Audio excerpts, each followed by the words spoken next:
Why don't we start with you, Vic?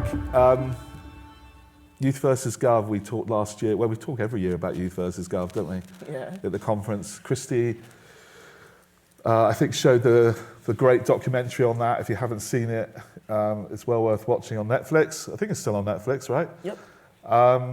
What's happened since then? Because it was kind of like, last year it was kind of like a kind of cautionary tale. Mm-hmm. It was kind of, the momentum was like, if you like, plateaued, but...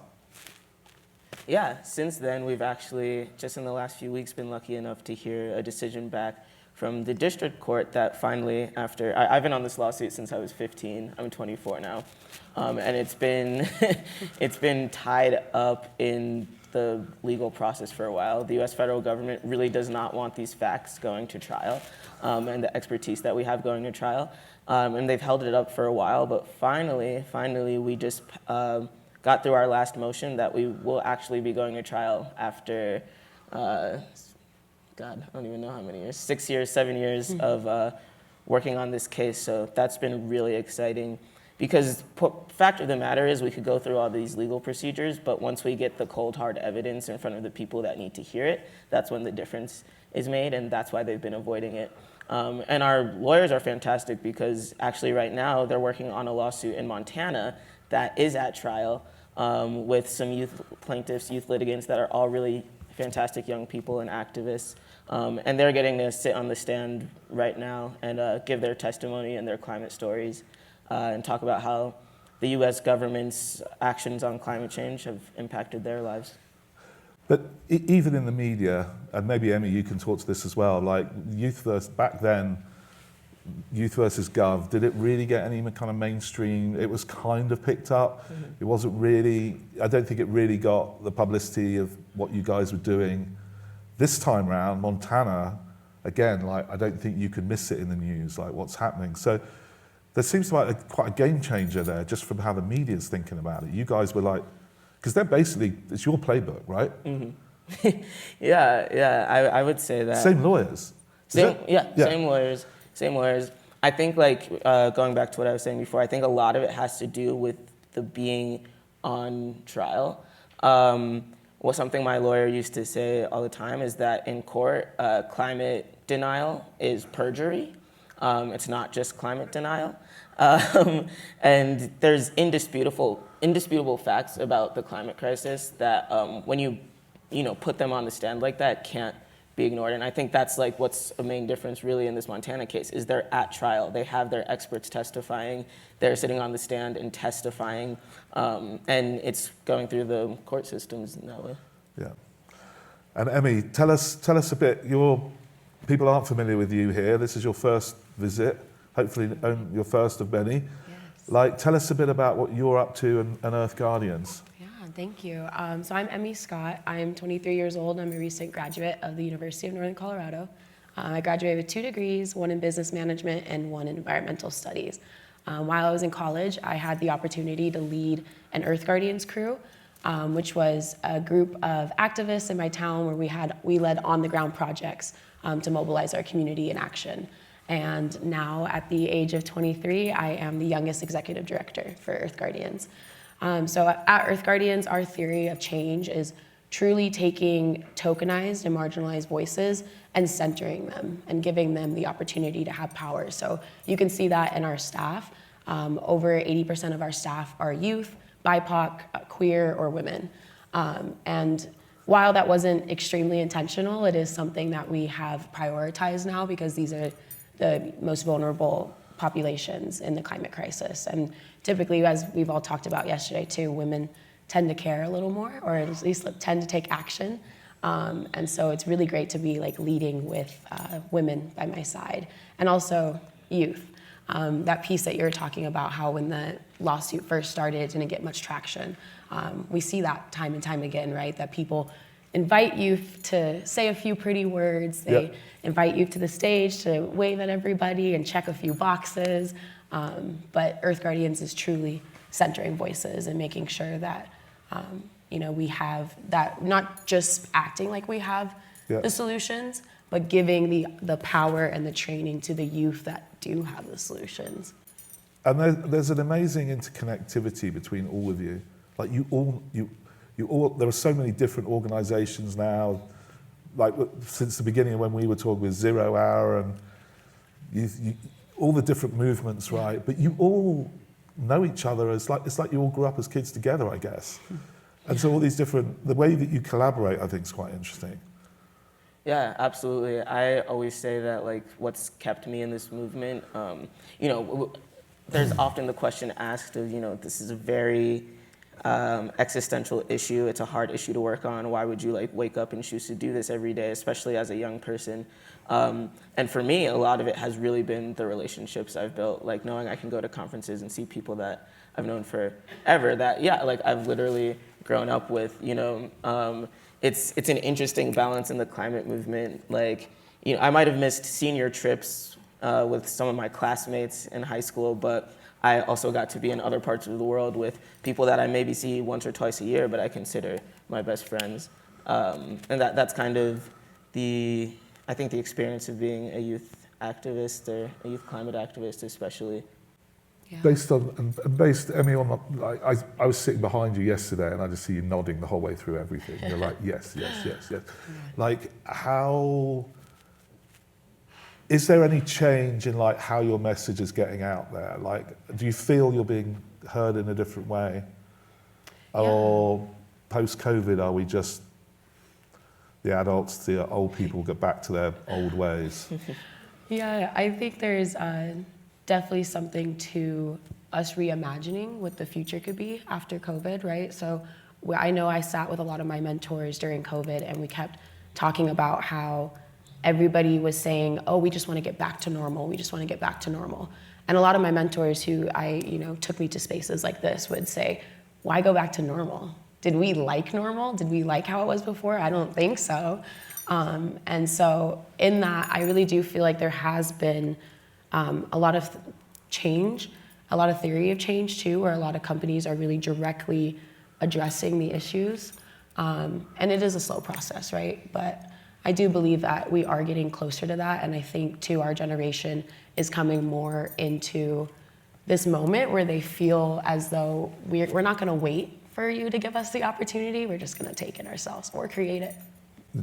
Is there sort of a bifurcation of business, like other businesses that you feel actually care, like in the way that you care? I think there's always a bottom line, right? But I learned a lot about the triple bottom line while I was in school, and I think that narrative is really starting I think people are really starting to get it in the business world. I see with all of you guys here today, a lot of you guys have the resources to support and to be, allies and to give people like me and Vic the opportunities that we may not have had otherwise. And so I think it's beautiful that we're able to share spaces like this with one another. And I think just having these conversations, having this dialogue, it will start to create even more change. What about the narrative? Like we've talked, and I think a lady called Freya is going to show a slide later actually, which was quite worrying to me, which I think is like 21% of business CEOs believe that ESG is like key to their like growth. Mm-hmm. That number was quite a lot different like a few years ago. Like I remember it was a lot higher. It was like they're finally getting it. They're finally getting like this balance of power, of purpose and profit. Right. And I feel like that's when we see what's happening around even Pride with Bud Light, right? Or Target, or even Larry Fink. I mean, he's been under scrutiny for a while about, is this guy actually doing what he's telling everyone to do? And now even that, and we heard, I had a really interesting conversation with Kristen about, how many ESG funds are actually genuinely clean. Yeah. Like, but let's go to Pride, right? Because that's something that I think is really, like you said, is really key to you. Like, how are you feeling about that when you see this kind of corporate, like, we love you, no we don't? Yeah, no, I mean, I think that's like a really great point, right? About really truly walking our talk. Yeah. And so oftentimes, like that's what we were saying with Earth Guardian's theory of change is taking these tokenized voices and not just checking boxes, not just inviting us on stage, but actually giving us a seat of power afterwards to make decisions. And I'll let you talk Yeah. on it too. Yeah, no, absolutely. And I feel like we've had this conversation before, and I'm not much of I'm not much of a business-minded person necessarily. So there's certain aspects of ESGs and balancing profit and posterity and things like that that I've always had that I've learned a lot about here, but had a hard time grasping at points. And so I think the point to me that I usually bring up is just, I guess there's no way to put numbers to it necessarily, but it's also how much do we care about each other. That's a currency in its own way that has really broad implications for the world and where it goes and what we do. Is how much do we care about one another? How much do we empathize with one another? How much do we understand one another? And that's something that businesses have to deal in as well. Because if there's a world in which we can't agree on a single thing, it's not, maybe what they can or can't sell isn't going to be the most important thing that we're staring down the barrel of. Mm-hmm. And so I think that that's a really important conversation to be had, and something that I talk about a lot is just, outside of the conversation of, maybe what seems very distinct. I like to have the more abstract conversation of that shouldn't be abstract. It's how much do we care about ourselves, and how much do we care about each other, and how much do we care about our neighbor, and how much does that mean in not dollars and cents, but in humanity and existence, and something that we all share and have to share with each other. So I just want to share on the flip side of that, because we youth all the time, we hate numbers, you guys. I know everybody in this room loves numbers for the most part, but that humanity piece is really important. One of the things I talk about, though, to kind of bridge that gap between qualitative and quantitative data is voting with your dollar, right? I tell people all the time, as consumers, as individuals, as investors, you can vote with your dollar by supporting people in marginalized communities, by supporting businesses that are BIPOC or queer-owned, are women-owned, are owned with folks with disabilities. You can do that to show the world of business that there is a movement towards, there's demand towards doing good, towards being a better person. Because I think, oftentimes in business world we hear, it's not broke, don't fix it. But right now it is broken, and it does need to be fixed. And I think with voting for our dollar, that we can really show people how to fix it or where we want to put our efforts. Yeah, and I think I'm going to name drop Bernie Sanders, but I'd love to say I was with him the other day, but I wasn't actually. I was watching him at BAM in Brooklyn. But he makes a very interesting point where he's talking to if you woke Brooklyn, right? And he's like, you lot are the biggest problem, because you all say you all like to have this life, but at the end of the day you vote this way and you do this because you guys are I always feel in that younger element you're more assertive in these opinions that because you haven't yet been institutionalized like we have. So this whole middle ground of neutrality is actually anti, right? And I think that seems, someone talk about that. Are you seeing a change where people are being more decisive in their opinion? Yeah, I personally think that, it's a good and a bad thing, right? That people are being more decisive in their opinion. I think that we're at a time where people are really, really leaning into being decisive in their opinions, and also at a cost, leaning out of reality, truth, fact, the things that are indisputable. We're making everything disputable now, and I think that there's a lot of implications for that in education and how we treat each other, in how we're going to archive what it is that we did while we were here on this planet. Yeah. We've made everything so malleable in this really interesting way, where we kind of get to live in the realities that are convenient for us, but not which is actually kind of the antithesis of what reality is, right? Or what fact is, what truth is. So I think that that's kind of where we're sitting right now, where in this conversation around wokeness, or one people preaching to the choir, another person preaching to the choir. You know, I've oftentimes had to talk to people that I don't agree with, that I really disagree with, but I can understand them. And there's also this, like I was talking about before, this shared humanity that we can't avoid, but that we all really, really insist on doing. Like this shared idea of, we all have things that we love, we all have things that we want to protect, we all live on this planet and want to be happy while we're doing it. But for some reason, we can't lean into that. We have to lean into all of the things that keep us separate. And so, you know, I don't have the answers to it, and I think if any of us did, we'd live in a way different world. But I think it's worth talking about and looking at and taking apart really like by the thread in order to, you know, at least try to make something a little different. You always give the great analogy of your father, right? You know, he's homophobic and is anti, you know, is not, you know, is a climate denialist, and yet he loves his son and adores you, and you are both of those things. Yeah, absolutely. I talk about that often, you know, like of all the things that we disagree on, which is like basically everything, the thing that is inherent and that we can agree on is that we have a love for each other. And what I've actually had to teach him is, you know, like loving one another also means listening to one another. And even if it doesn't mean that we end up anywhere closer to being on the same page, we are getting closer at understanding one another. So what does activism look like going forward when we get this sense of urgency? I know in the UK we've seen like this sort of almost backlash against Extinction Rebellion, right? Because people are like, yeah, we're kind of up for some climate change, but you know, we don't want you blocking our highways or stopping our trains, radical, right? So, like, what are we going to get more active? Is there a change in strategy? Like, what do you guys think? Well, I just want to quickly speak to that last question that you asked, right? Because I'm biracial, so half white, half black.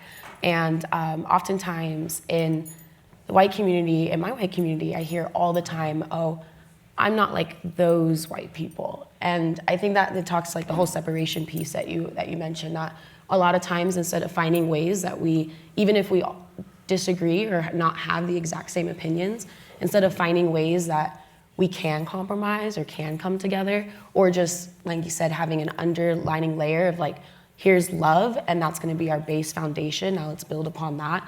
A lot of times we see our allies separate from their other white counterparts, and I think it's really radical. And for this next question, right? How does activism look in the future?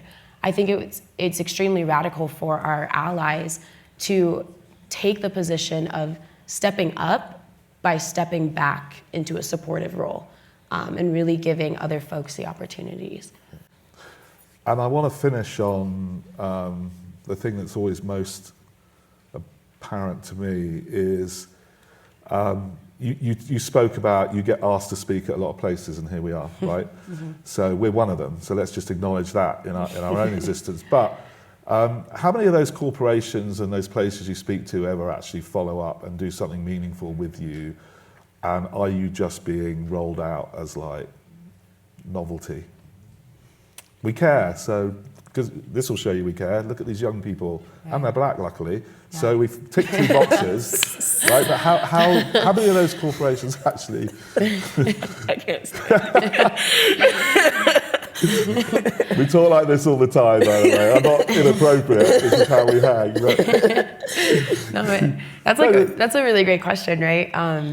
Because I don't want to be a doomsdayer and say like 0, you know, because there is some follow-up sometimes. But I think the really important part to this is not just the follow-up, but the initial invite, right? Like a lot of times, I feel like youth are an afterthought in events like this. Like the event gets planned, the keynote speakers get picked, and then they're like, oh, we should have some youth voices on this panel. Yeah. And I just would really like that narrative to change where, you know, we're not an afterthought, but involved in the entire process, from planning, from the idea stage to the planning stage to the implementing. We're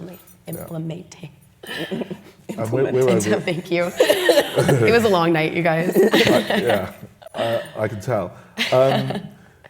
I'm going to speak on your behalf because I know you won't, right? But I'm 40 seconds over. But what I will say is the amount of actual financial support you get at Earth Guardians is minuscule relative to the work you do. Yes. So, like anyone in the audience, take a look at it, speak to Emmy, because you guys put all of this effort and dedication to what you do, but actually, I don't know what you live off, because it's not a lot, right, as an organisation.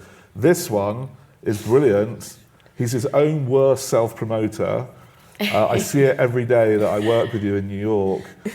He's a brilliant mind, he's a brilliant fact checker, he's a celebrated public speaker. Apple, or I can't remember who it was, stuck you on the side of a building with that famous quote. What is it? Is it radical to want to save what you love? Which for me is just a beautiful, I see you on buildings, I see companies like Apple want you in their advertising, or whoever it is, right? And I see you broke. Right, and I'm just like, Vic is flat ass broke, and I don't understand it. Right, we're all broke. More money.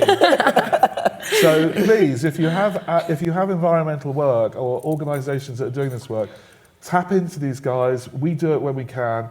Tap into them.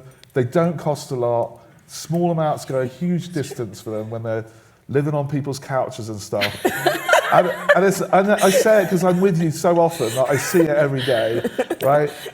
Please support them. I'm so humbled, and I hate people that say humbled and honoured and all that stuff, but the dedication you put to this work, the passion you give to it, the return that you get does not balance out, right? And I really hope that we can, that this group of people and others can help support that. So thank you both. Yeah.